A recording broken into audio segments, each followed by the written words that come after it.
you cut me too deep. I think I'm dying here, man. Welcome to the 3B Video Deep Cut Podcast.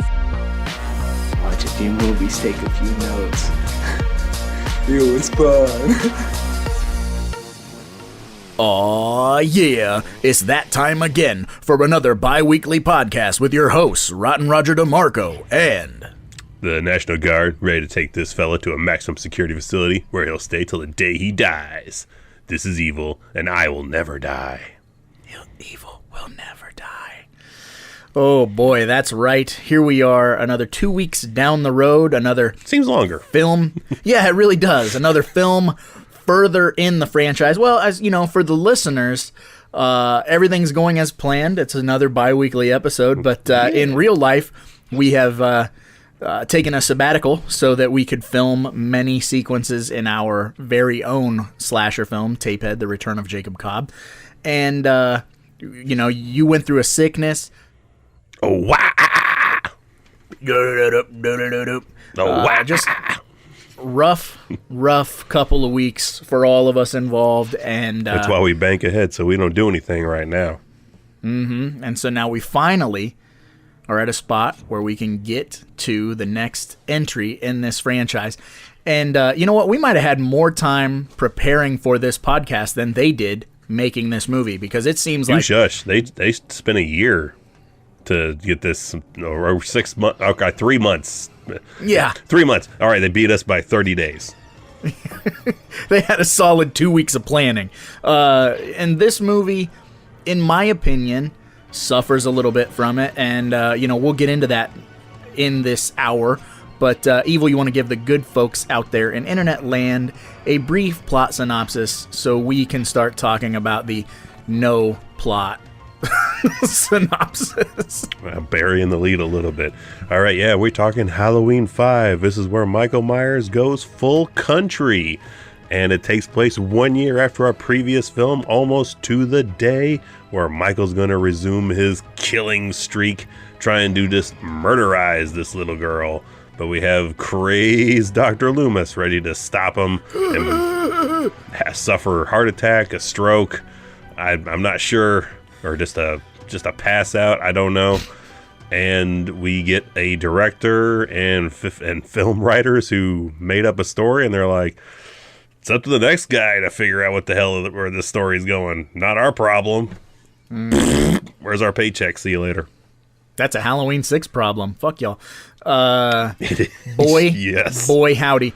Okay, so let's just jump right in. I will jump back in at you. Rewatching this, I can distinctly remember comparing to like the first few times I watched this, which does not feel like 1989. This took place a year after the last one, and I really don't feel like this is Batman season, but it should be Batman movie season. But I do not remember a lot of like small shit in this movie the first several times, like renting it as opposed to watching it on Blu-ray and streaming on Shudder.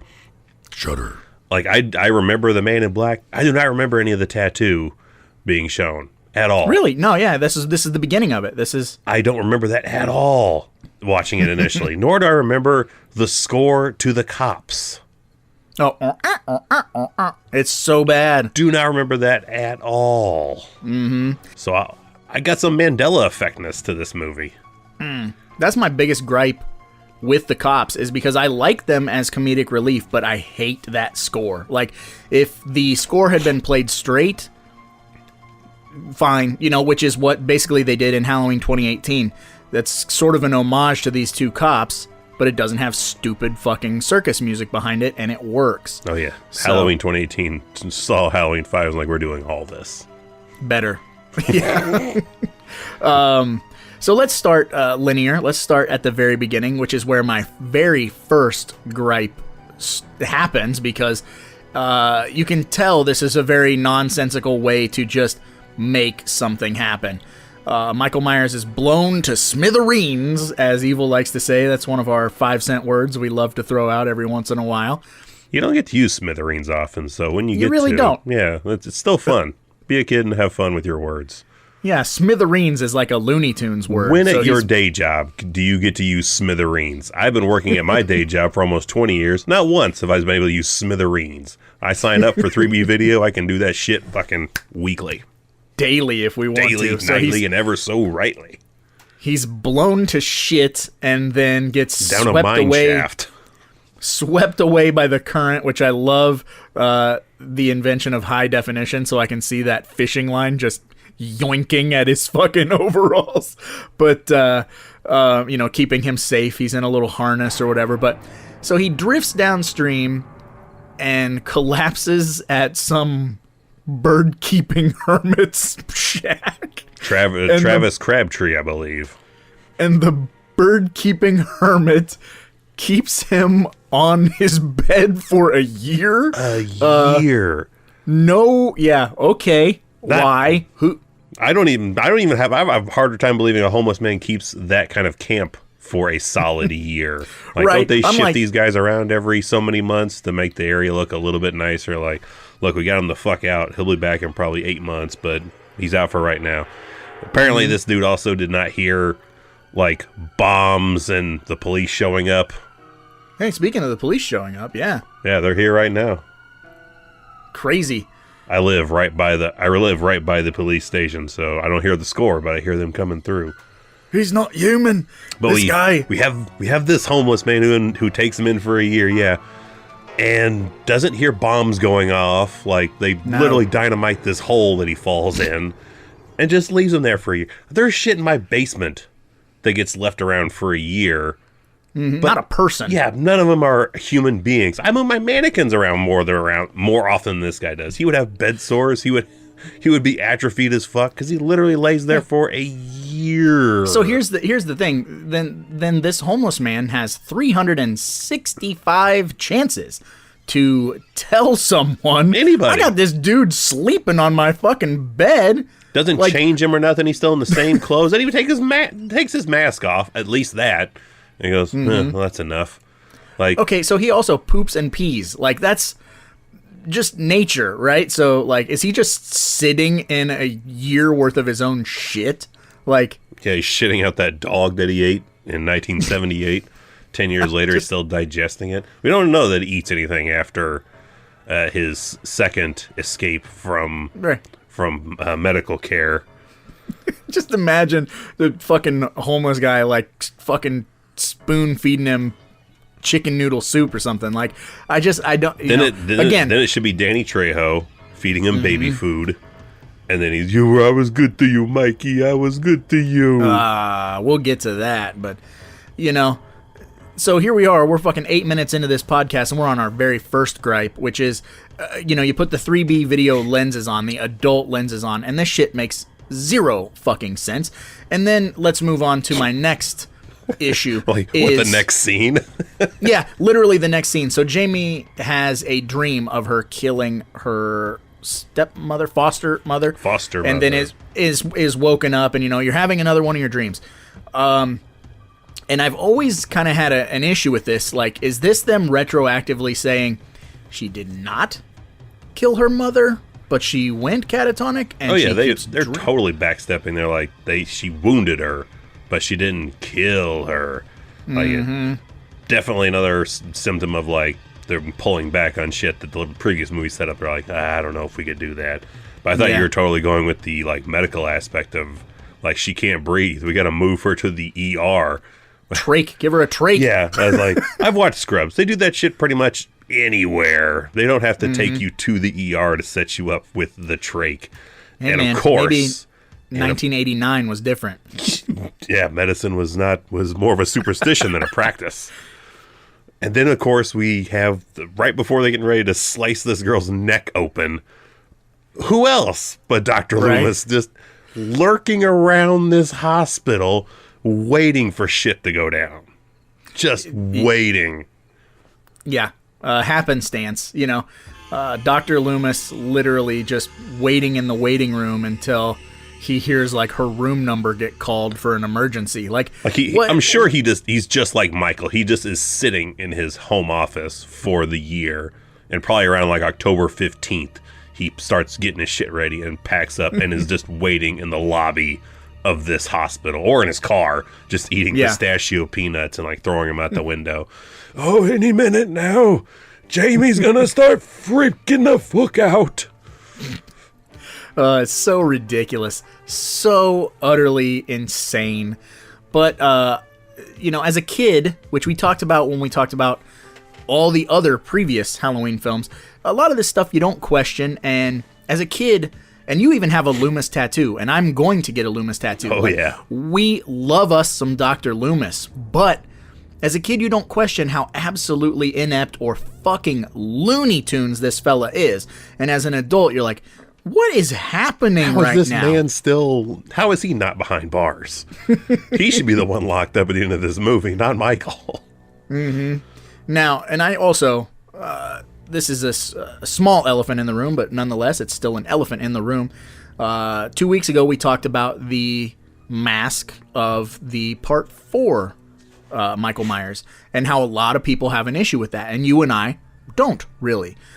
This mask, however, I truly despise. I think this is I don't mind this mask. I think it's all right. It looks like Nicolas Cage. It's got a big, wide neck. Nicolas Cage. And, slicked back hair. It's a real big old snozola that looks like they added to it. I'll switch you up. I'll give it more of a Belushi. It looks like a Jim Belushi. Take Jim Belushi and real men and paint his face white, and then you got this, and extend his neck to past his collarbone, then you got it. Yeah. I really dislike this mask. I think that's like one of the hardest hurdles to get over. Also, the fact that this movie doesn't really have a story. They fucking fake the Myers house, yada yada. But boy, do I hate the look of Michael in this movie. I bet you're on the other side though. You probably do enjoy Don Shank's work, the man behind the mask. A little too robotic. Really? A little too robotic. Yeah. Okay, so here's the Would he make a good Jason? Maybe, he's this is borderline a Friday the 13th movie disguised as Halloween. Oh yeah, he's a tank, right? But I suppose I prefer George P. Wilbur. 4 and 6 forever. But man, they do another cardinal sin as far as you and I are concerned. They take the most likable character from Part 4 and just kill her within the first 20 minutes of this movie. And that really sucks. That's one of those ones, like the deaths that stings when they kill Rachel. You kind of need her because who else do we have? We got the stuttering kid. We've got it's Tina. Hit by a car. Yeah. Which I didn't realize. Dr. Loomis. I did not realize as a child that he totally fucking this smashes into this kid with a vehicle because it's cut so weird. But yeah, they totally Michael just plows over this kid with a car. But I may stand alone in this, but I've always loved Tina. Oh no, I like Tina as well. Tina is to me, I enjoy her way more than Rachel. Rachel was a good stinger kill, like, oh shit, Rachel's down. But I've always been on board with Tina. Tina immediately gets my brown panty achievement, and goes down in the Roger DeMarco fashion too, dying on her shield. But I've always loved Tina. My older sibling had friends that I thought kind of embodied the spirit of Tina. Like, oh, she's cool. I like her. Yeah, and it's funny because the general consensus of the internet is she's one of the worst characters of all time. And I feel like you and I both kind of, whenever that happens, we're like, really? They're not that bad. Whichever character it might be, like going back to Texas Chainsaw Massacre, like Franklin. I like Franklin. Now, the blonde dude that's with Tamara Glenn, yeah, that guy fucking sucks. Oh, God, he's terrible. His fucking laugh and nothing like I'm totally on board with the other Michael in the leather jacket's boat when...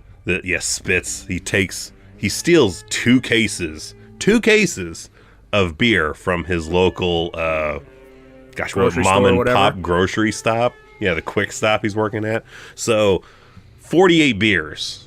Okay, loads them into Michael's car, and he's like, all right, now don't drink them all before, we get there. And he just gives him this fucking idiot look. And I'm like, yeah, that's fucking stupid. 48 beers? You expect this guy to drink 48 fucking beers before tonight? Right. I was like, he'll be dead. He will die. I was Well, like, all of you will be dead. I was like, I guess they're not teenagers or, gosh, what would you throw up? 19? 19 to 21 demographic on this one? Yeah, something like that. But I was like, 48 beers. No, he's got a lot more problems on his hand if he's drinking 48 beers in like a 6-hour window. Like, this He's guy a pro, fucking man. sucks. Like, he does not get stabbed quick enough. And that fucking laugh. What is Tamara Glenn? Lovely gal. Met her a few years ago. What did her character see in this fucking guy? I'd smother him. Tamara Glenn gets my Brown Panty Award. And because I just rewatched it. Obviously, we kind of throw these movies on all the time, but I rewatched it earlier this morning, and I really like her character, but she doesn't offer the story much. Her whole arc is she's there. She's gonna sleep with her boyfriend tonight. Like, she's gonna lose her virginity, I'm assuming, to Spitz in a barn laying on straw. Well, sometimes that's how you do it in Illinois. Yeah, very country in Illinois. I don't even think I could throw out a number that I would be like to the wife, be like, what do you think on a bed of straw? $500. I'll give you that much. $500 extra. You don't think so? You don't think you could? I don't think I could the old swindle. lady? I definitely wooing is out of the question. That's why I immediately went to like, how about a price tag on top of it? It's my fantasy. No, nothing about. All right. I don't. Nearing 40, nothing about that seems comfortable. Feet and knees on straw and wood in October, late October, the end of October in the Midwest in 1989. On straw. All right, fine. You're shooting a bunch of holes in all of my hopes and dreams. Just attempt that. Yeah, just throw that out there to your missus. Be like, would you, on all these circumstances?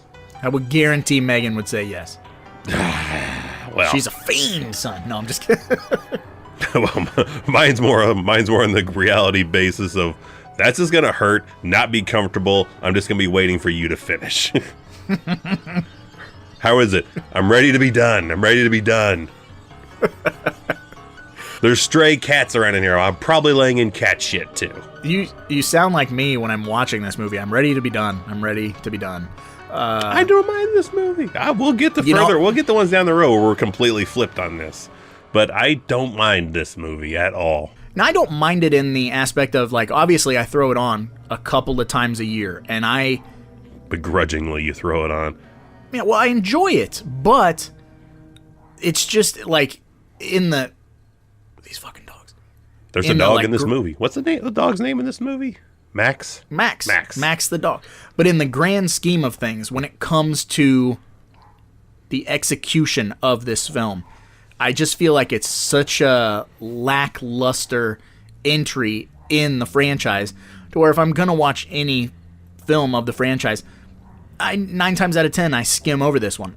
So, I mean, yeah, if you're looking at it that way, like, so what's the plot? And they're like, I don't know. You just put it on and just don't think about anything. But if you think about stuff, it's like, yeah, he gets up after a year. He decides he still wants to kill his niece. So he kills the older sibling, foster sister of the niece. And then the foster sister's best friend, who has no idea about the shit that took place a year ago. None of these folks have any idea what took place a year ago. Right. Are all of a sudden in the mix, and one of them is protecting the dead foster sister's sibling, who is mute for, I guess, a year, and suddenly starts learning to talk again out of the blue, and also shares a psychic link with Michael. And at the same time, I'm not done yet. At the same time, has the ability to control or stop the quote-unquote rage of Michael Myers, which is something we've not heard about until now, that she can stop the rage? See, these are all shoehorned ideas that I just absolutely despise. First of all, like, we talked about it. Even Loomis doesn't know what's going on. He's like, he dug up a casket. What's he gonna do with that? I don't think any of us know. We don't even know. No, but, you know, we talked about it 2 weeks ago. How I'm not necessarily the biggest, I like Danielle Harris, but I'm not the biggest fan of Danielle Harris. So for her to essentially be the lead in this movie, but for her to not be able to talk and do that fucking, like, stuttery and then all this whine, like, I hate it. You know, I'm like, how are you my lead? Like, I want you to get fucking slaughtered right now. You're annoying the shit out of me, which is not her fault. It's this lackluster story. But, you know, I just... Which, on top of that, I like... how old is Jamie and her pirate roadkill buddy friend? Roadkill buddy. Roadkill buddy. I'd say 10. 10, okay. We determined they were like 8 or 9 in the last movie, and so we're a year later. Okay, so I'll even bump you to 11. Okay. Do you... I already know the answer on my end, but, like, do you feel that your kids at the age of 11 could navigate in the middle of the night from, let's say, home base to the Tower Farm? So let's say, I don't even know what the point of origin would be. 5 miles, maybe? Yeah, let's just walk 5 to 10 miles in the dark in the middle of the night and know where we're going. Not a chance in hell. Not a chance in hell. My daughter will walk to Dollar General and call for a ride back. How do I get home? I'm at the corner first and first. How does a street intersect with itself? I must be at the nexus of the universe. No, not a chance. Neither kid. They'd be so... That's the difference with kids today, man. Kids in 1989 could walk 5 miles to a Halloween party and know what the fuck's up. Kids today don't know shit. Mm-hmm. Well, kids today would probably use some sort of GPS. Yeah. Okay. Would cops be willing to provide transpo for probably some underage kids to a drinking Halloween party at this Tower Farm? Which, at first, this party's supposed to take place at Rachel's, and then Rachel is killed and then is missing, and then nobody, including Daniel Harris, doesn't even ask, like, "Hey, where's Rachel at?"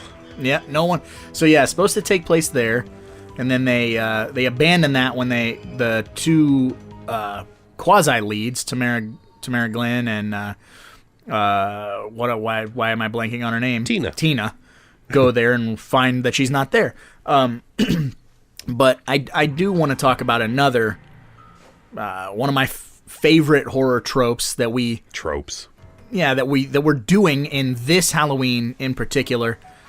Not so much any of the other Halloweens, but this one in particular. And this was a staple in late 80s slashers, and that is the body layer. Michael Myers doesn't necessarily do a body layer. He normally leaves bodies in very Jason-esque spots, you know, to creep you out or whatever. But in this movie in particular, in the attic of the Myers house, he has taken every single person he's murdered and set them up, you know, a la... like a party. Yeah, like my not bloody birthday, but like happy birthday to me, whatever. Graduation day. How goddamn annoying would that be? Like, if you put that in a video game, I'd be like, ugh. Every kill, you gotta drag this fucker all the way back to the fucking Myers house undetected, and then drag them not up one flight of stairs, but to the fucking attic? Mm-hmm. Yeah. And the coffin, too? But yeah, very... Just put that shit on the main floor, Mike. I feel like when they made this movie, they were like, well, what's being done now? Like, what's something that other slashers are doing? It became around this time, especially with Halloween 5, I feel like Halloween was the trendsetter that kind of jump-started slashers. And, I'm sure you agree with me on that front. Like, the modern slasher got all of its beats from Halloween. And then Friday the 13th took it up a notch with a little bit of gore. But by the time we get to 89 and we're on Halloween 5, we've got Halloween writers and directors looking at other slashers going, what are they doing? And it's a weird, like, it just feels weird. This is the most Friday the 13th Halloween movies that I've ever seen. Yeah, this is imitation crab. You know what I mean? Like, this ain't quite even to the crab use meat. of Friday the 13th-esque weapons of a pitchfork and a scythe. Mm-hmm. Trick or treat.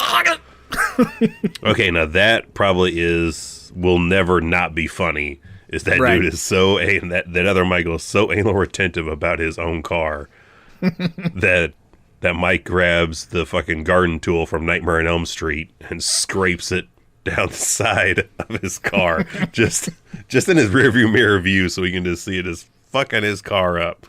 Like, I'm gonna make sure I do this before I just throw this into this guy's face. All right, asshole, you want to play? Which, by the way, in my opinion, probably the best kill in this movie. Not a lot of great kills. Oh my gosh, Tamara that's about Glenn the is only one off-screen. I can see. Yeah, Tamara Glenn's off screen. Spitz gets the pitchfork to the back. Not fast enough. That's not enough. Rachel gets stabbed in the chest. The cops get who knows what the fuck. Off screen, a lot of off screen. Stuttering Stanley gets run over by the car. Fucking hilarious as an adult. Pretty light when it comes to on-screen violence. You got Roger Podacter getting hung outside the new Myers house. Mm-hmm. Which, spoiler alert, that was going to be my prop for the prop game, was that fucking ladder. Oh, I was like, was Roger Podacter? Dude, okay, so despite the fact that house looks like shit. I did not question it in when I saw it the first time. Probably because I was more casual with my Halloween watching. Like, I knew it, but I wasn't like Elm Street knew it. And I was like, oh, okay, I just accepted. All right, that's the house. Yeah, well, just imagine, it's a Elm Street movie, and then all of a sudden the fucking house has like gold onions on the fucking, you know what I mean, the top, and like got the spiral staircase and shit to an upper floor, laundry like, chutes. Immediately, like, nope, that's not my house, and it's all of those things that pile up for me that makes me go, well, obviously the people who made this movie didn't care enough. You know what I mean? Like, you can say what you want about Halloween Kills, but if you look at how painstakingly they recreated that house, you know what I mean? Like, oh yeah, compare that care rate to this movie's care rate. Like, didn't even try. No. So, I mean, again, I like this movie, but and all this being said, we've not even mentioned. I didn't even mention in the plot synopsis the Man in Black. Mm-hmm. Which I remember the Man in Black. I do remember that. So I didn't Mandela affect the Man in Black, but yeah, the Man in Black is something they put in there like, we don't know who the fuck he is. Yeah. So that's the other thing.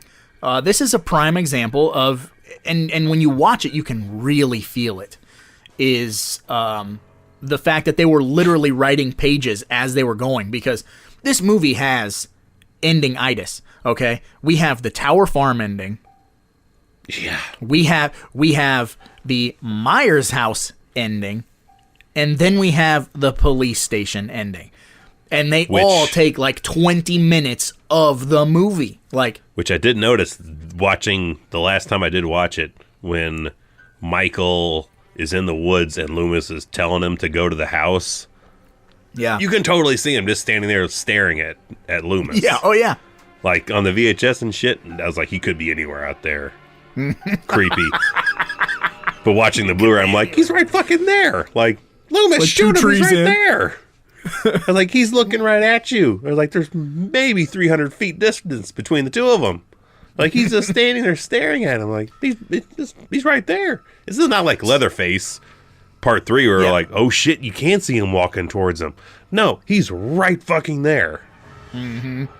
So, and that's the other thing about the climax, or the second climax of this film. The house.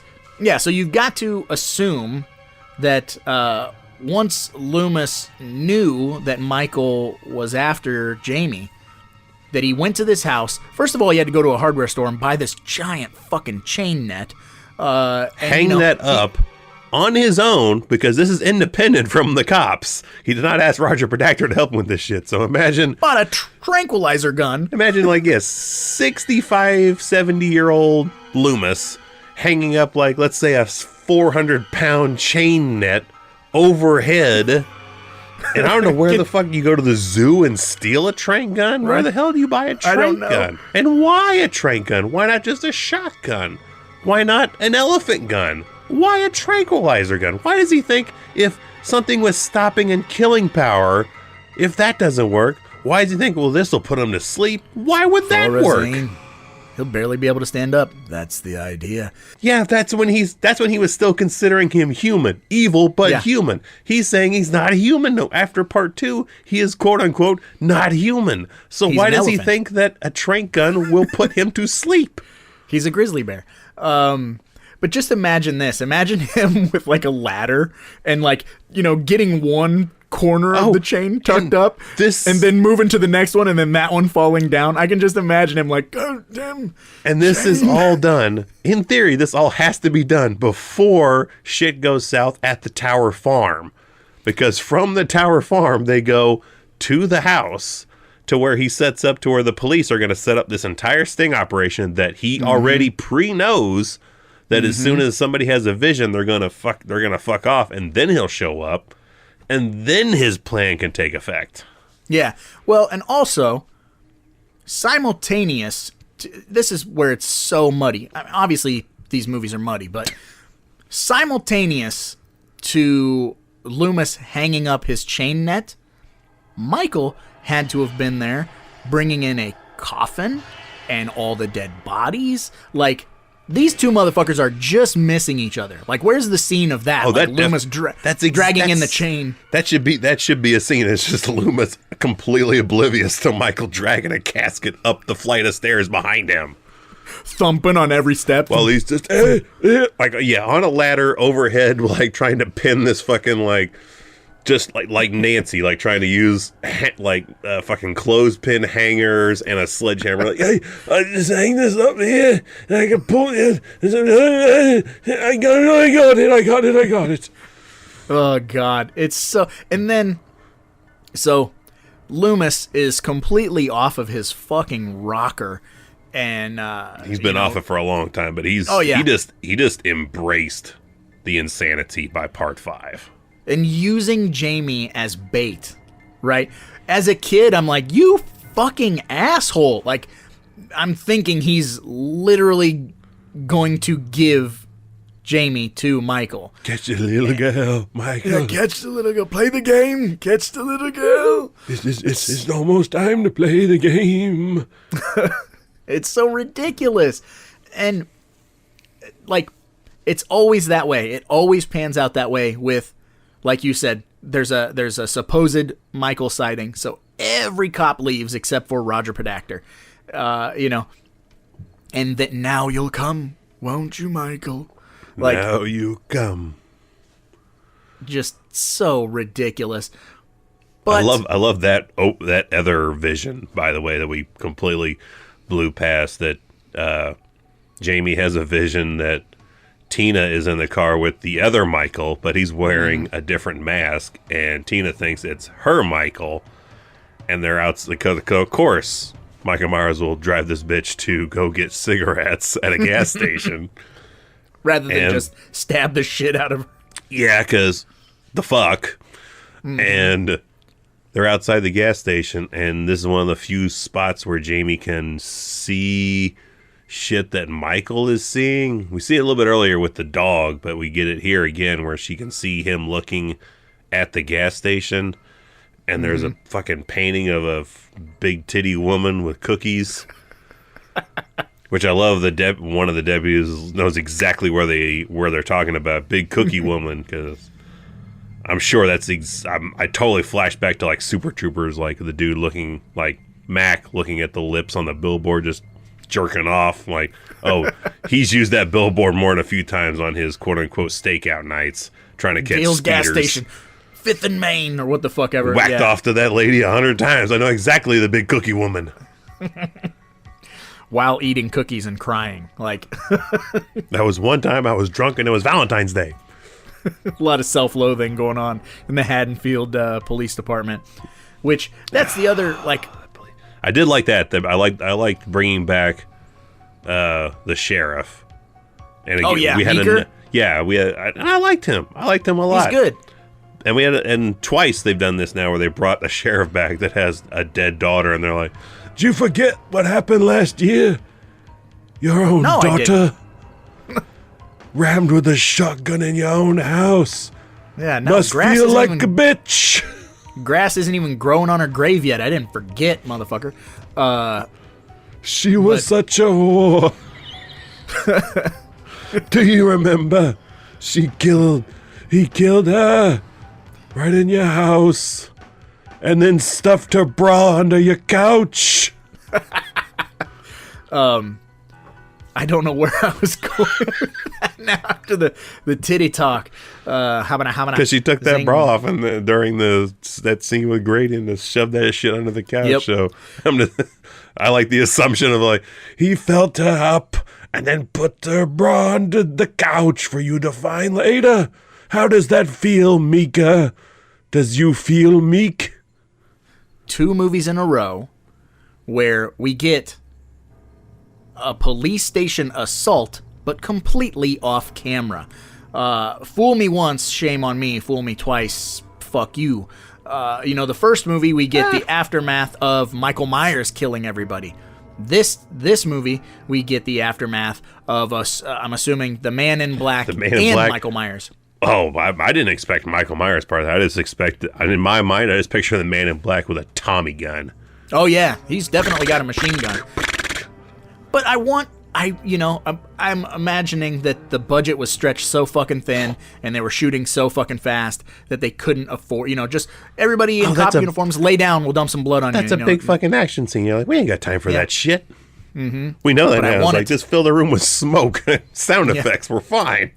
Yeah. Here's my other, it's just a small gripe. It's a small gripe about when we cut to Michael in the jail cell and he's in So fucking weird. shackles. He's Still playing wearing the with mask in his jail cell. but he's playing with the chain, like with his hands, like he's like shuffling it, and it annoys the shit out of me. I'm like, of all the things in this movie where I'm like, Michael wouldn't do that or whatever, or that's dumb. Would he really fidget with the fucking chain like a toddler who just got put in timeout? Like, it drives me so fucking nuts. Like, just sit there. Just fucking sit there. Thought process is probably like, this is new for me. Not experienced this before. But we're shit, he was in a sanitarium for 15 years. Like, oh, it's been a while since I felt this. Like, a year and a half ish. A year, 13 months since I felt this. I hate it. All right. So, yeah, with all that being said, clearly they weren't planning out ahead. So if you had your chance to do some of the rewrites, would you have done what I would think you would logically do is you would take the homeless man out and make either the Man in Black or what ended up being the Cult of Thorn folks. Those are the ones that apprehend Michael at the beginning of this movie. Like, they pull him out of this mine shaft and hold on to him for a year and then re-release him. And then re-edit how you have the ending to it. Like, maybe have somebody on the police force just fucking leave the door unlocked or some shit and sabotage the entire police force. Like, leave it just unlocked and then like, oh, I gotta go pick up my fucking new gun. I'll see you guys in like 5 minutes. I'll be right back. Honestly, I've never really thought about how to rewrite fix the this Thorn and the Man in Black in there. Yeah, I mean, I have a Thorn tattoo, but I mean, if I had my choice, if I could go back in time. Throw it on the fly. How do you rewrite this movie with the Man in Black and make it make more sense if you had to? Well, I mean, you're pretty spot on with having the cult. I've had time to think about this for a week. So there is an original opening to this movie with a different opening, like the Dr. Death opening where some fucking voodoo guy. Voodoo Magic Man. Yeah, there's a whole scene. I think the Scream Factory Blu-rays have it or whatever, but where some voodoo guy resurrects Michael at the beginning of the movie. I couldn't tell you because, again, I'm not the biggest Halloween 5 fan, so I don't do a lot of deep diving into Halloween 5. But I need to do it back in deep dive if I have that ability. I feel like you do the Cult of Thorn, apprehending him and holding him for a year. And I hate I hate him getting caught. So if I could change anything, I would almost make the ending of this movie like the beginning of Halloween 4. Like, oh, he's been tranked, he's fucking in chains, now we have to get him to the police station. Well, good luck, And he fucking slaughters everyone, and Jamie's waiting at the police station, and then you hear police sirens in the distance, and you see police lights and shit, and like you cut to where that is, and it's like Jamie and Loomis coming up to all these police, and it's like a bunch of dead cops, and then you got Loomis and Jamie there, no, and Michael's gone again, and then we get another fresh start. That's probably one of the stranger parts of this movie is you get to that climax, Michael's in a prison cell, and Loomis isn't there. Mm-hmm. Like, this is a dude who's been on his fucking heels and wants to be around him 24 hours a day, 7 days a week. And then once he's confined to a cell, Loomis is nowhere to be found. He's just like, well, I'm going home now. Clearly nothing could happen here. He's in jail where he belongs. They'll never transport him on Halloween again, I tell you what. Here's my thought process on that is, you touched on it already about, does Loomis have a heart attack? Does he have a stroke? Whatever. Either way, should he die? Should he die? He's beating Michael and then collapses on Michael. And then we cut to Michael in jail, right? And Loomis is not there. So I feel like it was one of the only smart things that the filmmakers did by giving themselves an out. Because they most likely ran out of days to shoot with Loomis by the time they shot that ending. And they left it ambiguous to where it's like, perhaps he did die while he was attempting to defeat Michael. And that way you have something that you can cut back to in Halloween 6 if need be and say, he died here. Maybe. Like, I would go with it. Like, kill him here. Because he was old as fuck already in 89. And he had said, like, I'll do 80 of them if I'll make him as long as I'm breathing. Yeah. And, unfortunately, he passed away during the creation of Halloween 6. And, which he has so little to do in that movie. Except in the producer's cut, they put a lot more of him in there. But but even the producer's cut sucks, though. So even still, I think you wouldn't lose anything if you let him die here and picked up the next movie where he's gone. And maybe it's like delving into that, like have somebody, dealing with burying him. Do that fucking thing everyone loves doing. Like, that's where you bring in the daughter that no one ever knew Loomis had. Like, right. Oh, I helped him the whole time. Like, doing Inspector Gadget shit. Like, the daughter was actually doing all the fucking work, and he was just bumbling his way through everything and made it look like he knew what he was doing. He clearly was just bumbling. That's 100%. Oh, he's a total bumblefuck. Worst goddamn doctor in movie history. Bumbler. You bumbler. But, again, I've really, really been shitting on this movie. I just want to make it absolutely clear that I have fun with this movie. We watch this movie a lot. But but it's my least favorite. So I do watch it, and I do all of the stuff that we've been talking about in this hour. I say out loud when I'm watching the movie, like, I don't like that. I don't like that. I don't like that. But guess what? I still put the fucker on like once every 2 months. Like, yep, time to watch Halloween 5. So, and I don't mind that at all. I go with it. We'll get into movies coming down the road here that definitely get less and less play for me. That might be sacrilege to some folks, but I don't give a fuck. I don't give a fuck.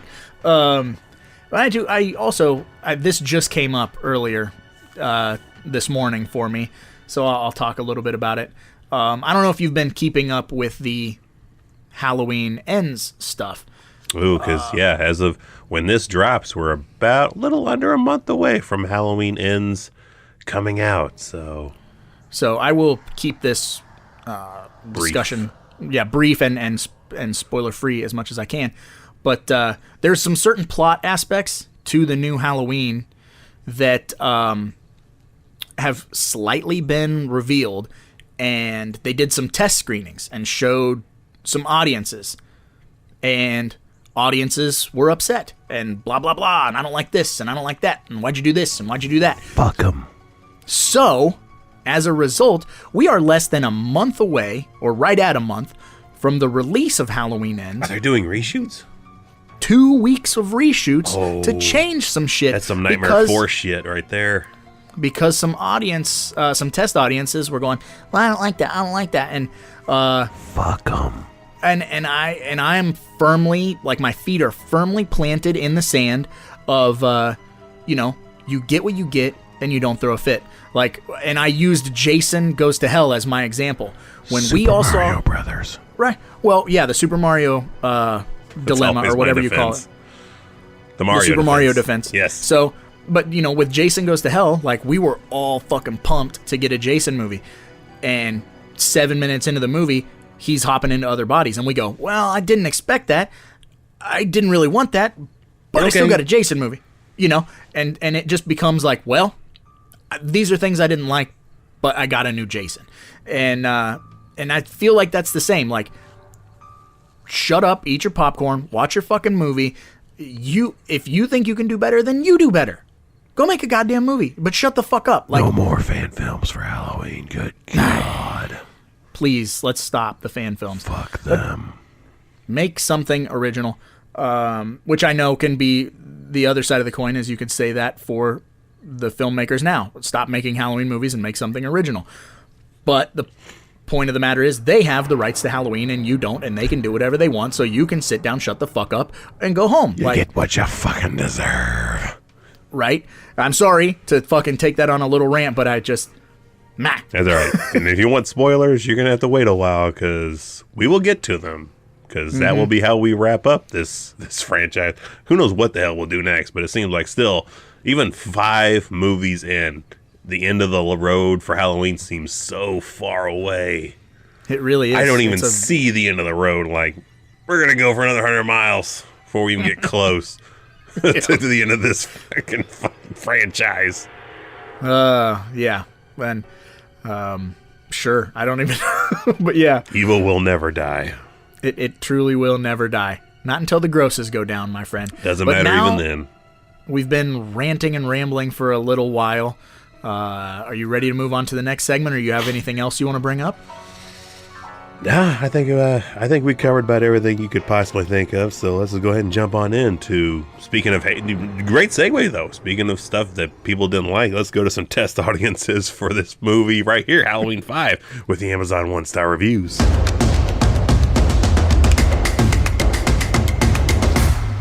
Hated it. All right, first up is Kelly K on March 22nd, 2016, 1 star.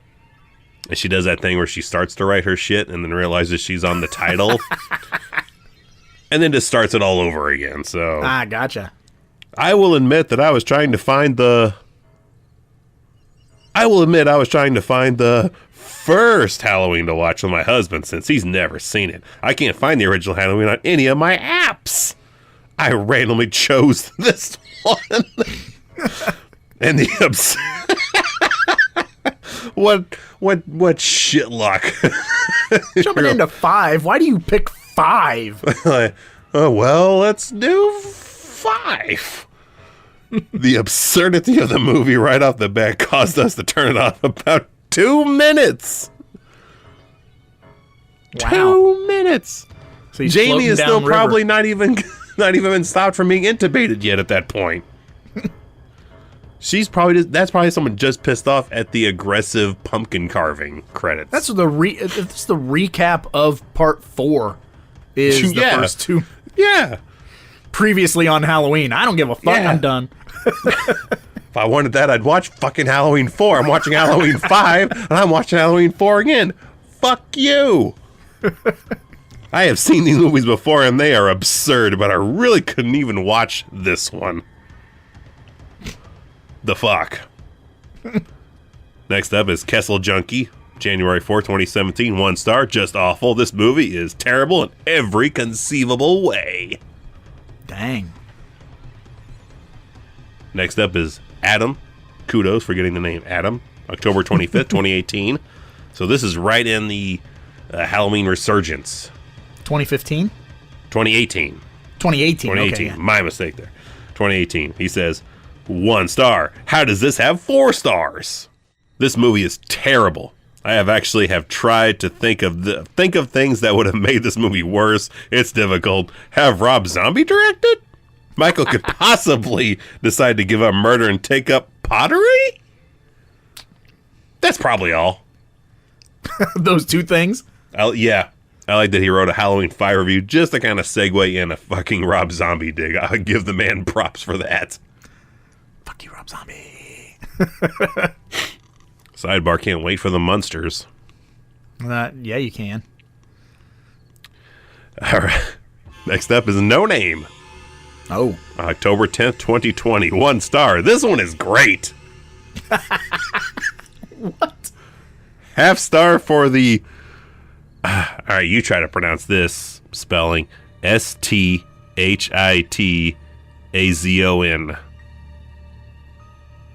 I feel like they're trying to say half star for shitathon, but it's shitathon. That you suck and make movies cost in certain time frames. Yes, I know business, but you regularly change what is free and what costs based on demand. You're a BS monopoly, and you can pound sand if you think I care what you think of this review. You could pound sand. You can pound sand. Is that racist? What is that supposed to mean? I don't even know what the fuck that means. I don't know if about pounding sand to know if that's accurate or not. I'm pounding hay. Pounding in hay. I don't get it. So he's just basically mad that it I don't was know what free, I don't know what the then hell that is. And as much sense as that doesn't make, the last 1 star review makes even less sense, and I didn't even bother to have it translated from German, but is from Annette Roffenschreid. March 23rd, 2021. Schwa sequel. Schwa sequel. Schwa sequel. Shit? Scheiße? I don't know. Shit sequel. Probably what it is. Yeah. Shaw sequel. Yeah. It's a Schwa sequel. Yeah. Well, you think of Halloween 5. I just jump in with 5. I couldn't find 1, 2, 3, or 4, but I jump in with 5. And what the fuck? It starts with telling me what Halloween 4 is Schwa. I take a poop. I go pound sand instead. God damn it. Is that the end of the 1 stars? That's the end of the 1 stars for Halloween 5. As you shit. saw from the other guy, it's a 4-star rated movie, so Goddamn right. people love Halloween 5? Yeah, that's a question. Do people love Halloween 5? I like Halloween 5. It's fine. That's as much as I'll give it is. I'll go It's to places that you would think is a slap in the face. I will go to Halloween 5 before I go to Halloween 2. Oof. That's crazy. Oh yeah. You're a crazy person. Hey, I'm a wild card. You're off the chain, I'm a complicated as guy. the young kids say. Yeah. That's off the heezy. I am way off a heezy. I'm off the Henny. Is that what you're sipping on? A little I'm Henny? sipping on a little alcohol. Now I sound like the pirate kid ran over by a car. I'm gonna drink some alcohol at the Tower Farm. Fucking kid. You don't even know where she is. But I do. Volkswagen. Whoa. Well, that fucking kid. At Well, least he doesn't stutter anymore. He made the tires stutter. he fucking busted the shit out of that turn signal light Do you cover. think he screams with a stutter? Ah! And they just That's leave probably- him. Like, he's been hit by a car. He's on the ground. They're like, you be all right. I'll come back for you. He was a 10-year-old struck by a car. He gone. Yeah. I'm not trying to be offensive towards anyone with a stutter, because I also have a slight stutter every once in a while, so... Fuck that. It's a movie. He doesn't have a real stutter. We can make fun of a fake stutter. It's like it's like making fun of somebody with a shit accent that doesn't have an accent where they're supposed to be from. Like Keanu Reeves trying to have a British accent in Dracula. Shit's funny. We can make fun of it because he's not fucking British. I think that's a Tom Segura joke too. Like a British lady that was born and raised in a small British town, never left it, had a head injury, and because of that head injury, now speaks with an Asian accent. Head injury, not funny, but a British lady speaking with an Asian accent, not racist, but funny. Would you Damn like right. a cup of tea? Oh, me racket tea. Not racist, funny because it's an accent that she acquired but due to a head injury. Not natural. Almost like acting. Same thing. There you go. Well, now that we're done with the Amazon 1-star reviews, Evil, what does that mean? Let's play a game, Michael. No, not kill the little girl. It's just the game. Time to play the game. Time to play the game. It's all about the game and how you play it. I said, stop the goddamn car. I want a pack of cigarettes. Oh, that is excellent. That's right. It is time to play the game. And if you're new here, welcome. And you're probably scratching your head asking yourself, what is the game? Well, the game is a deep cut in and of itself where you have to pick a prop from the movie that we are covering, but it cannot be a well-known prop. So since we're covering the Halloween franchise, you can't say Michael Myers' mask, his coveralls, his butcher knife, any of that bullshit. That's all low-hanging fruit. So, as Evil likes to say, you gotta go deep. Or get hit by a fucking car by the Tower Farm. Smoosh, smoosh. That kid, he gone. All right, dude. So I will go first. It's been a hot minute, I feel, since we've actually recorded, and I'm feeling really good. I've got the movie fresh in my brain. There's plenty of props to pick from, but I saw one and Yes. went, there it is. And it's possible that you and I picked the same prop. We've never done it before, so it's possible. Nope. My prop, 100%, is the dead dog prop of Max that's hanging up in the attic. Oh, it's so good. That's a real bad dead dog prop, too, by the way. That looks like a fucking pound puppy, like, starched. And nobody knows dead dog props like 3B Video Deep Cut Podcast know them dead dog props. That's a true fucking statement. No, I did not pick the dead dog prop. I picked something more outlandish when you think about it. Cookie Woman? No. You complained that this is a mask you do not like at all whatsoever. So I am not taking the Michael Myers mask. I am taking apparently the exact goddamn replica that Spitz happens to grab and put on for a prank outside the Tower Farm, which is identical in jumpsuit and mask to what Michael's wearing in the goddamn movie. So some straight up Ben Tramer shit going on here. So when someone comes over and be like, oh man, what's that, the Halloween Part 5 mask? Like, no, that's the Spitz mask, but it is from Part 5. But he asked if you got a phone number. Is that a cop-out? That might be a cop-out, but you know what? I'm going to allow it. Man. Yeah, no, because that's a deep cut. You're like, is that the Michael Myers mask? Yes and no. It is, but it's not the same. Because he didn't take fucking Michael's mask off and put it on himself. He went and bought that shit somehow, some way, independently.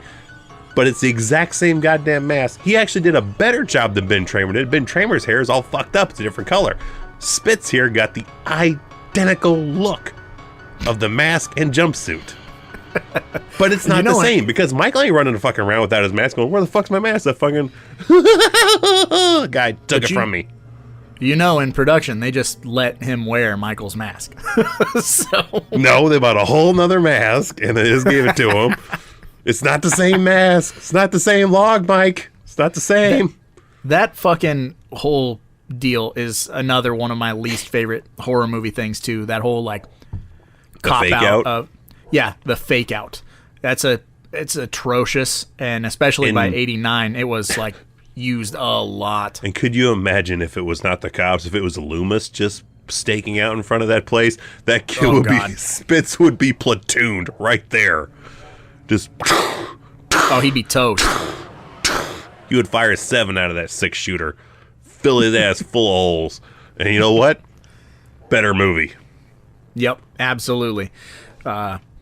If there was an award in this podcast for the worst character possible, it would be Spitz. Oh, gosh. Yeah, I would definitely put that guy in the top spot of the franchise so far as my most disliked character. Yeah. And I wonder, because we don't hear from him or from Tina, her character, doing conventions or anything. What are those folks doing today? I should have asked Tamara Gloom when we saw her. Like, how is that guy that played your boyfriend? Because he fucking sucks. I'd like to meet him and tell him he fucking sucks. Yeah, but like, ask him, like, hey, I'm gonna go drink 48 beers in this evening. You worried about me? I would give him $20 for an autograph for sure. No more than that, though. $22.50. Yeah. All right, I'll spring for the tax so you get an even $20 off the Venmo. Oh, good God. So, that being said, we've picked our props. We played our game. We've done the Amazon 1-star reviews, and we've ranted and rambled about the film for a while. So, find us on all of your random social media platforms. Find us on YouTube at 3B Video. Comment on this podcast on Patreon or wherever. The podcast is out there everywhere. Wherever you fucking get it, we're on them. And 5 stars. Let us know the prop that you pick for the prop game. I suppose we should probably get going, because after all, there's a lot of movies out there and somebody's got to watch them. So why not us, right? Take me, but spare my friend. She's a virgin.